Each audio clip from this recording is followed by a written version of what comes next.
Ало, 112 център за спешни случаи, слушам. Изпратете полиция спешно, жена ми ще ме прочука от бой. Добре, господин, успокойте се, какво се е случило, защо бе скочила на бой? Хвана ме в изневяр. Господин, включете да ви се говорите, трябва да говоря с жена ви нещо много успешно. Включихте ли? Да. Госпожо, чувате ли ме? Удрейте колкото силно можете толкова, по възможност с точилка, за да не ви болят ръцете. Ама как може такова нещо?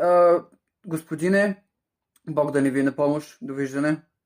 Цветанова, О, това няма да оживее, направо му пише смъртен акт. дали? Ага, па и да оживее, ще му се иска да беше умрял. Що бе, какво стана? В анализа в изневер. И познай какво? Жена му е върчанка. Ми лека му пръст на човек.